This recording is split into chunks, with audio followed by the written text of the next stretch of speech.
ఈ press meet ముందు మీరు ఒక 2 వీక్స్ బ్యాక్ ఒక ట్వీట్ చేశారు. కొంత డైరెక్టర్ కొద్దిగా ఇబ్బంది పెట్టాడు. దాంతోపాటు హీరో కూడా అసలు కనీసం సపోర్ట్ చేయలేదు అనేసి. ఏమైంది అసలుకి ఏంటి?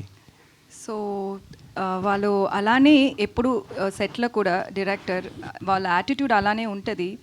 సో అది వర్క్ ప్లేస్ అలా ఎలా ఉండాలి అది మన I can't tell people like you have to give me respect and all that. So we all know that work place is like different. Every people are different in their own style and own way. So అది నాకు problem లేదు. నేను work చేశాను, finish చేశాను. So ఇప్పుడు అది ఒక social మీడియాలో అది వచ్చి ఒక కాంటెక్స్ట్ ఉంటుంది కదా, చిలక అని ప్యారెట్ అని నాకు తెలుసు, అది ఒక మంచి వర్డ్ అని తెలుసు, బట్ ఏ కాంటెక్స్ట్లో అది యూస్ చేశారో అని matters, right? So he was literally roasting our promo release అయింది ఆ టైంలో. అది కొంచెం తప్పుగా చెప్పి దాంట్లో నన్ను గురించి అని చెప్పారు. So I was like I have to stand up for myself. My self-respect is important.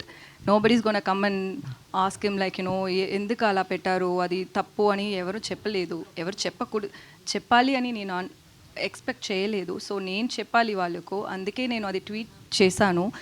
నేను అంతరూ అటెన్షన్ అది తీసుంది అని నేను థింక్ చేయలేదు. నాకేమంటే నాకు వాళ్ళకు రిప్లై చేయాలి, అందుకే నేను చేశాను.